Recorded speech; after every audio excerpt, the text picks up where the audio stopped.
here's the other thing I love. Anyone out there ever experienced mom guilt, dad guilt, parent guilt of any kind about taking breaks? I love that this also lays such a great foundation about you can take space for yourself and not have to feel bad about it. In fact, you can feel great about it. So it comes with a positive connotation when you start it young, rather than running around crazy and frenetic, go, go, go with the insane schedule, and then becoming an adult and trying to navigate how do I get a break and not feel bad about that? And so I love just setting this up as such a positive so early on. Well, and I also think as adults, we are so go, go, go that there's this really nice kind of side benefit to if the kids are being placed into a quiet space, it provides quiet for us to take that quiet time, like you said, that self-care.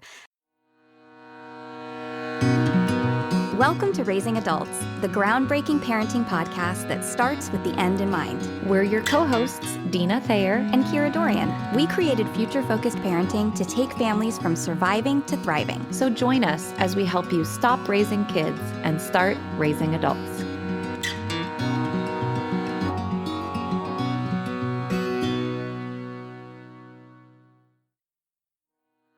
Today's episode of Raising Adults is brought to you by the Homeschool Buyers Co-op, which is the largest buyers club for homeschoolers in the country.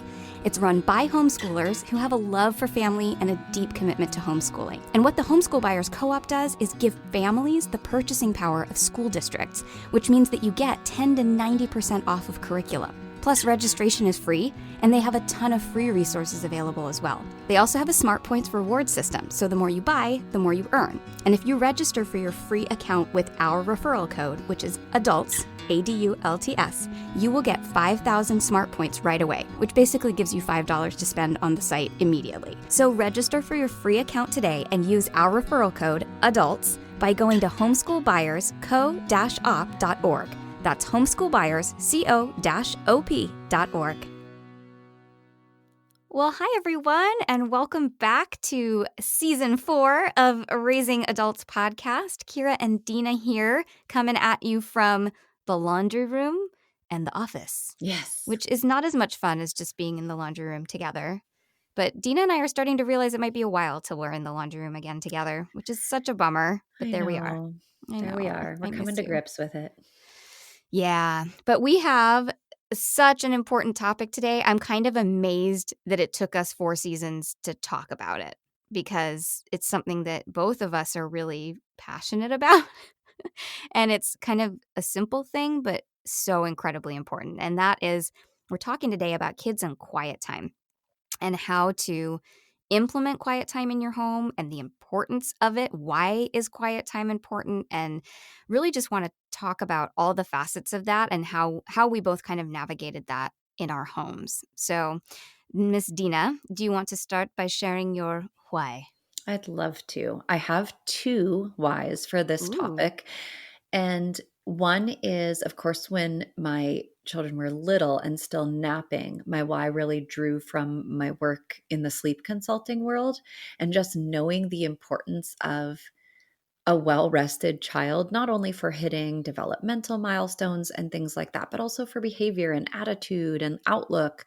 And just that whole idea that a well-rested child actually gets better sleep. So I knew by getting good daytime rest, we'd have better nights. And so that was a big draw for me initially, if I'm being candid. But actually, as this moved forward, it morphed into, yes, I still really value just that break for my children, but it also became a bit of an example issue for me and kind of a modeling piece.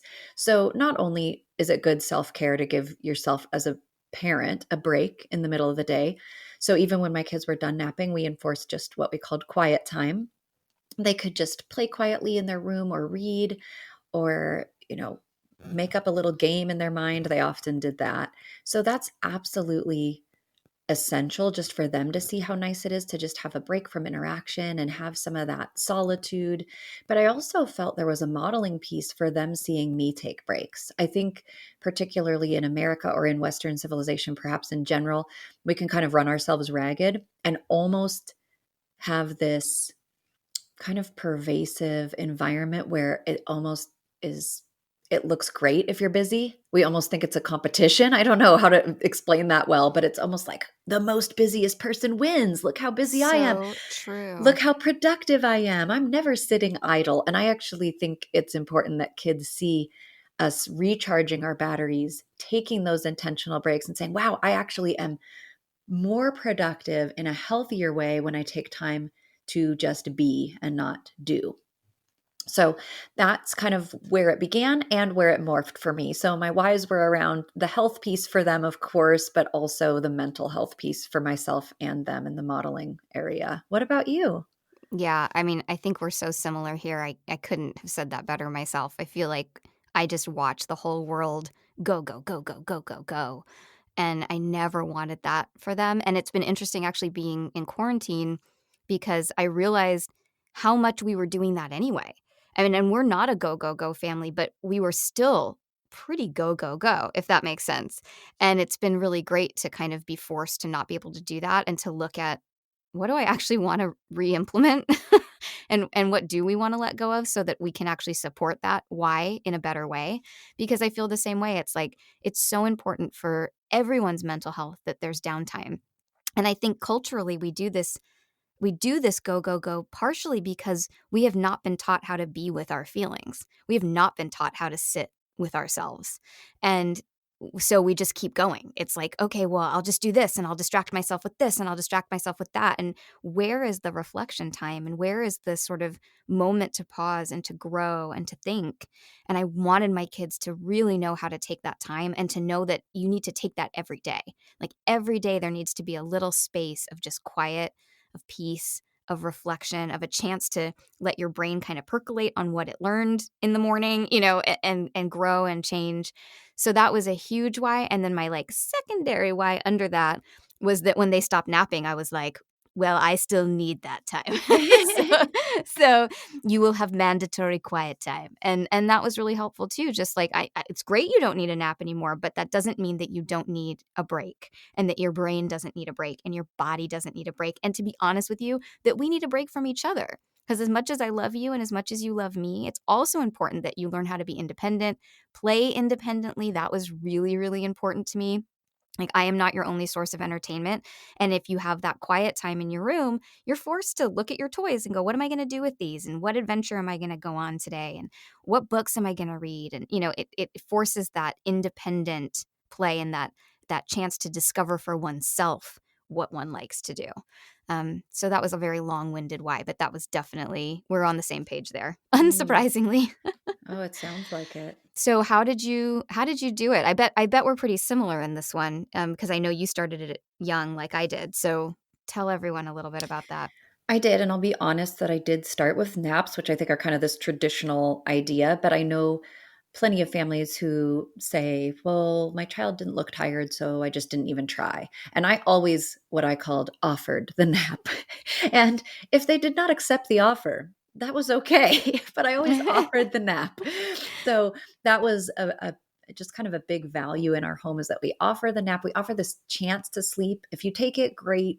If not, that's okay. But I'm going to offer, I'm not going to decide that I'm going to go through a whole afternoon with possibly a tired and cranky large infant. So we did start there, but just like you talked about, so many kids kind of outgrow that, or eventually they're just not sleeping during that time, but we might still find that we need the break.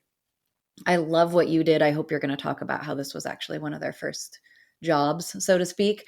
And I think that's a great way to do it. We just literally did a little bit of vocab change. I'm a word person. So for us, it was really just the labeling. Okay, it's cool that you're not sleeping anymore. Now we're calling it quiet time. But the other piece of this for our family is that it wasn't optional. So it came at the same time that the nap used to. So what I loved there is we kept that consistency of routine and schedule. And for us, nap time was in the little window after lunch. So we still had lunch and we still did a similar routine as what we used to do for nap time, which, by the way, small plug for the nap time routine. I'm a fan of evening and bedtime routines. Kira and I have done a whole episode about that if you want to check that out. I really think a nap time routine is a good idea too. It's just a more truncated version of the bedtime routine. So instead of those 3 to 5 things at night, you maybe just do 2 or 3. So you probably don't need to put on jammies and brush teeth, but you might still nurse if you're still nursing, or read a story or sing a little song and then go down. And that really sets the body up well for like, oh, this is a rest time. It sends your body that message. And so we still did lunch and still did that little quote nap time routine, but now it was leading into quiet time. So they got maybe a little snuggle with me, and then we'd read a story together, and then I would leave their bedroom and say, enjoy your time. And we had a set time for it. It was, especially once they weren't sleeping, I didn't have it go on longer than an hour. I don't know about you. Hopefully you'll talk about your nuts and bolts as well, but I didn't want to just leave them marinating in there forever. But I also felt like just 20 or 30 minutes sometimes wasn't enough of a pushing pause in the middle of the day. So we did an hour, and I allowed very specific activities and didn't allow others. So I guess keeping it in the routine was one thing we did. Having it not longer than an hour if they didn't sleep was the second thing. And the third thing was giving them some parameters on around what it looked like. So they were allowed to play with soft toys that didn't make noise. So things like stuffed animals, or if they had little blankets and made a little blanket fort by their bed, that was fine with me. I just didn't want things that were singing and making noise. We didn't really have a lot of toys like that anyway, but it was really clear that those aren't in the room during quiet time. Those stay in the playroom. And so books were allowed as well if they wanted to look at a book. Sometimes I would catch them like telling a story about the characters in the book. It was really sweet. And then a third thing that we also allowed was, things like make believe. You can make up a game with yourself. You can pretend to be one of your favorite characters. But our rule with that is if you're talking, which they might as they're fantasizing their little world, that it is called quiet time for a reason. So my son in particular loved to make sound effects for all his characters that were in his Mm, make believe world. And we just had to so be cute. cognizant of like, you can totally do that, but it needs to be quiet because Sissy is also taking a break and mommy's taking a break. And so we just kind of put some volume parameters around that. When they got older and could be around things that were sharper, safer, in a safe way, I also let my son draw. He really liked to draw. So he could have maybe a crayon and a paper, but not a sharp pencil or something where he was going to try and draw on the walls. And we had specific parameters around that. So as they got older, some other activities became available to them, but I kept it really narrow in the beginning. It was like, you can play with your stuffies or look at a book, and then we kind of Mhm. added from there. So that's a little bit about how it looked for us. What about you? Yeah, well, I before I kind of dive into that, I want to also say that for those that are listening that maybe have older kids, don't think that this just applies to littles. Like I think oftentimes it's smart to start this when kids are little, but as kids get older, we still use this with our 9-year-olds, and it becomes even more important as they're older and they're busier and they're more and more active to remind them how important it is to take that time. So I definitely want to make sure that we talk about that as well. Before we do that, though, I want to first and foremost say that my family is eating lunch right now. So you are likely hearing little tiny twitters of children in the background. That's what that is. Oh, the joys of quarantine. And also, we are going to take just a little quick break to tell you about membership. We told you on the first episode that we were going to reveal that this week, and here we go. So, as promised, we are announcing membership to the FFP family today, which is so exciting. And we would love to have you join us and work with us and get all the fun perks that come with membership. Everything's being done on Patreon. So, what you will do is go to patreon.com/FFP. It's that simple, and you will get to see all of the membership options. There's also a page on our website. So, if you go to futurefocusedparenting.com and click on membership, it'll take you there. But let's tell you what you get, because there's some amazing fun perks that come with being a member. So Deana, tell them about it. That's the fun part. So there are 3 levels that you can join. And you get to pick your level, whether you want to be an official patron, the all access, or the VIP. And there are perks at each level, things like access to something that's completely brand new. Kira and I are rolling out an online video library called Future Focused in 5. It's 5 minutes or less.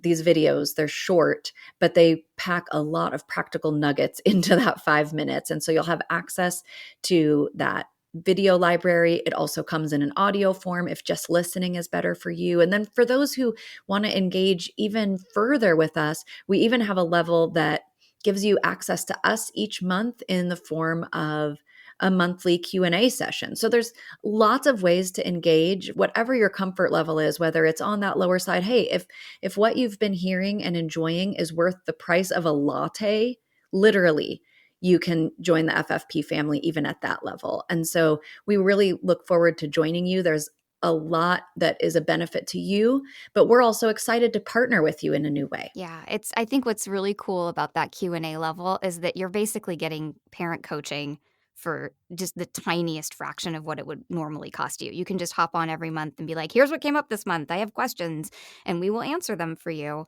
That video library and audio library is so great because it really is just in and out. It's like, what do I need to know about chores? Oh, yeah.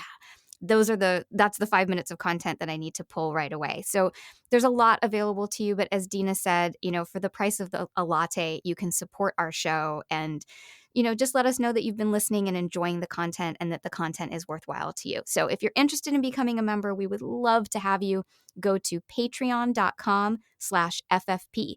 Patreon is patreon.com/FFP.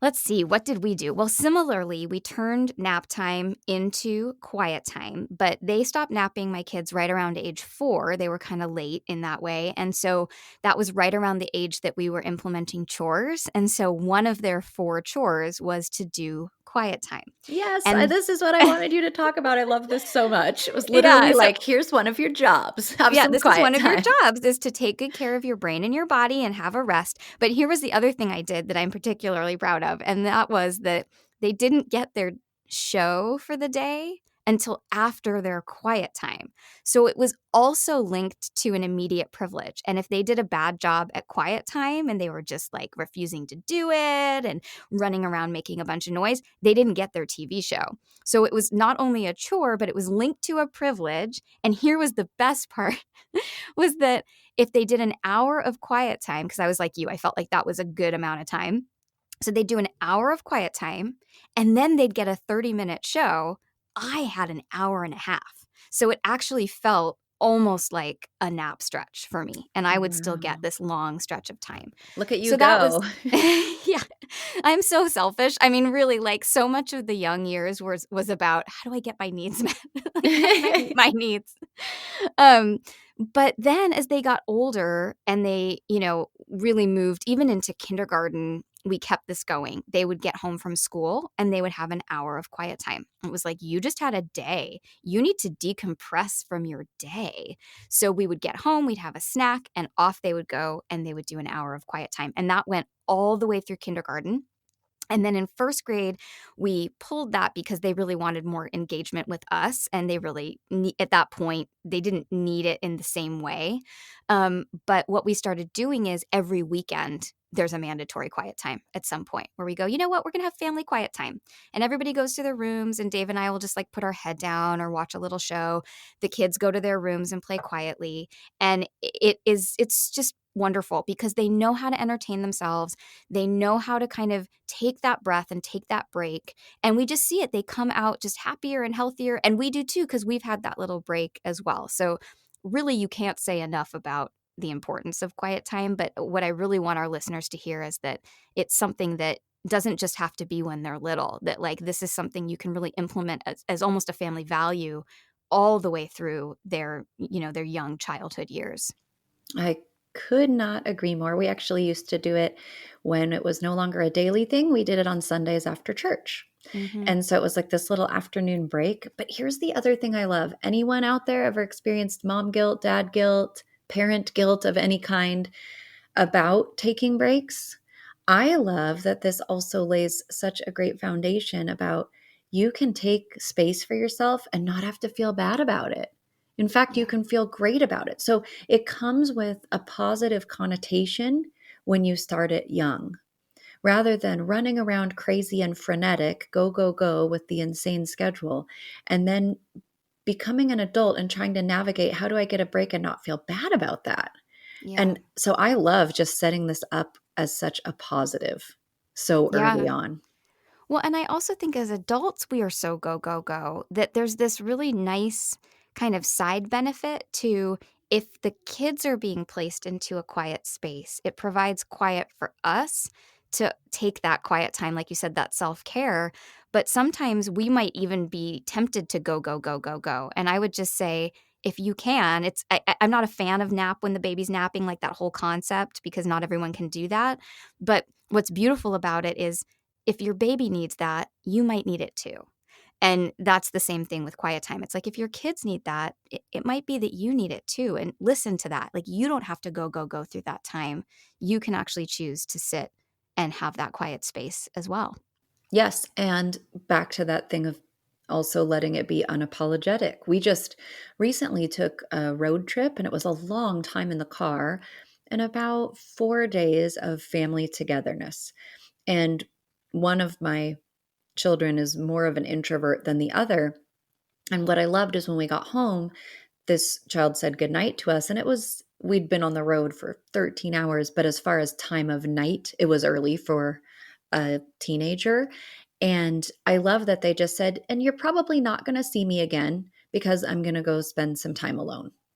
Mm, And didn't feel bad about it, didn't apologize, didn't say, I'm really, really sorry, but I need a break. This has been a lot of togetherness. Nope, just I'm saying goodnight now because you're probably not going to see me again. I need a break. yeah. And Wow. I think that's kind of the power of a quiet time when it translates to olders. And so I'm really glad you said that. I really hope our listeners who have older kids hung in there because this lays a foundation for great respect of downtime, respect of needing peace and quiet for our bodies. There's that great quote of don't underestimate the value of doing nothing. Sometimes that's just so important. And I think this is where you can start that. And please Absolutely. know also, though, we always say this, right? Like, please know if you haven't done it yet, it doesn't mean you can't start. It Right. is always okay in your family to make a course correction or say, I have noticed we're really running ragged as a family. We're going here, going there.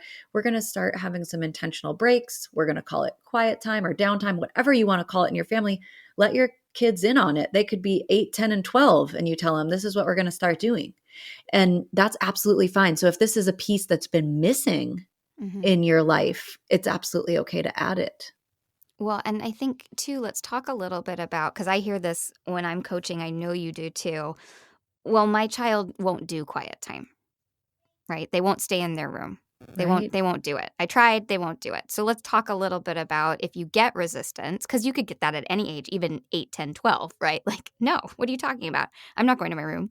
So what are some of the ways, that we can make it clear that this is not optional, right? I'm always amazed when I hear that from parents, like, well, my kid won't do that. And it's like, well, but you're the parent. So you get Mhm. to decide what the rules are, right? Like Mhm. what we allow, what we don't allow. So I'll just reiterate from our end some of the things that worked were it's one of your chores, and with your chores come your privileges, and placing that privilege right afterwards. So there was like a carrot. It was like, this is coming if you do that really good job. But at the beginning, when I was first doing it, definitely had to do that thing that you and I talk about of like walking them back to their room Mhm. 37 times, like, oh, it's quiet time. That means we stay in our room. I won't be able to give you your show if you aren't participating in quiet time. Oh, I see you're out of your room again. It's quiet time. Let me walk you back. So, bearing in mind, listeners, that if you are implementing this, especially with littles, and you're having some resistance to push through, like we talk about, this isn't going to happen in one day. It's probably going to take you a week to truly kind of send this consistent message of this is what we do now.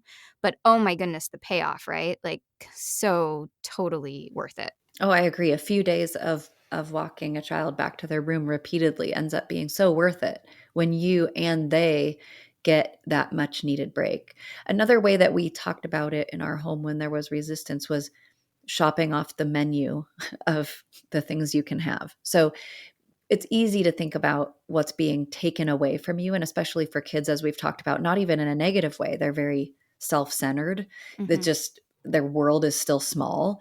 And so it's easy to think, well, a nap, it removes my freedom. It removes my ability to play in the whole house. Now I'm just in my room. They think in terms of what's missing, what's been taken away. And so we can talk about ordering off the menu or shopping in the store of what's available. And so I didn't want to invalidate that. You're right. During this time, you're in your room and we're quieter. So our volume isn't the same as when we're playing rowdy out in the playroom or outside.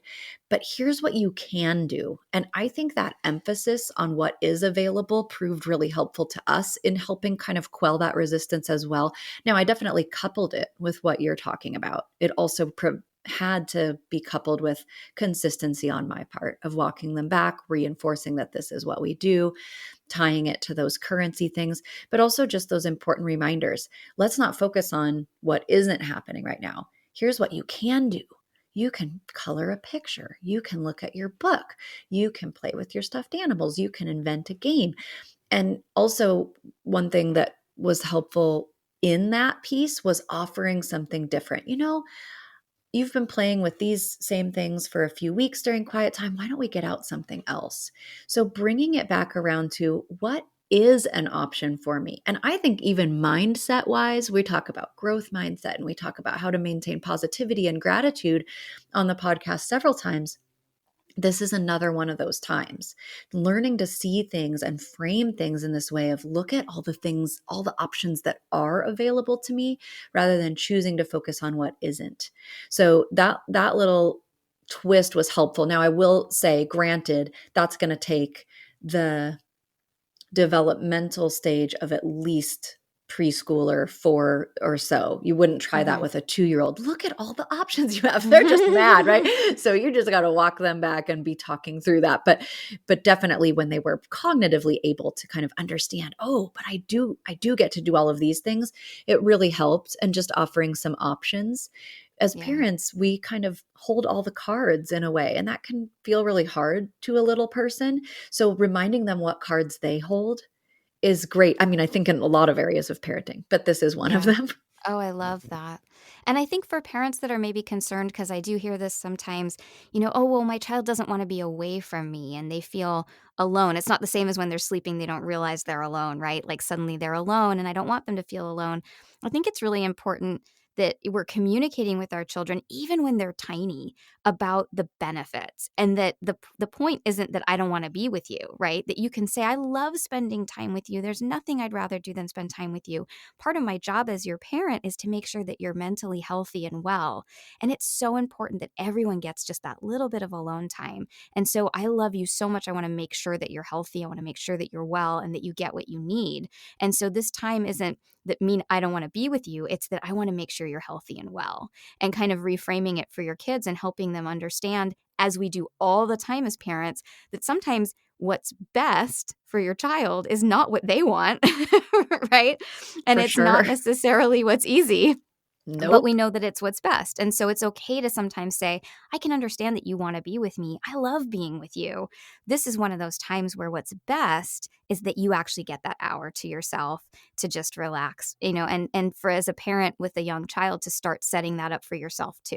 Because you're going to have to do that all through your parenting journey. Is there's going to be times where you have to be like, oh, this isn't what they want. And that makes me uncomfortable. I wish I could give them what they want, but I can't because I have to be the parent. So this is a Right. great little dip of the toe into into what's coming down the pipeline. Yes, that hierarchy of priorities, it is going to rear its head early and often. And this is one of those times where the priority is doing what's best for their health over what might be easy to just kind of cave and give in because they're not a fan of it. That's a Exactly. important point. Exactly. Well, FFPs, we hope you found today's episode helpful. Please, please, if you haven't done so already, today is a great day to subscribe to the podcast, give us a nice review, hit that 5 stars, follow us on Facebook and Instagram at Future Focused Parenting. It's amazing how those little things that seem really simple just change the algorithm of our show and make us more accessible and more available. And we pop up in places we might not have popped up before. And suddenly people are listening who didn't even know about us. So if you haven't done one of those things yet, we encourage you to join us.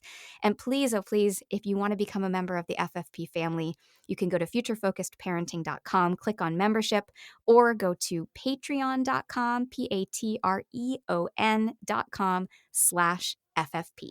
We really look forward to that. We hope you'll join us and become a member of the FFP family. And Kira's going to close us out in a moment. And I have just a quote that kind of seals this up for the day.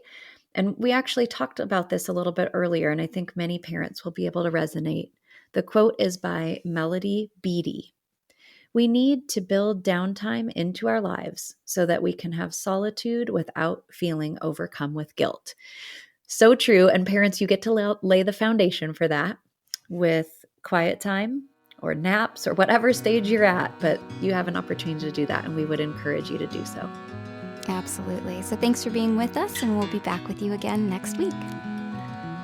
Raising Adults is produced by Kira Dorian and Deana Thayer and recorded partially in my laundry room and partially in Deana's new office. Music by Seattle band Hannah Lee. Thanks for listening.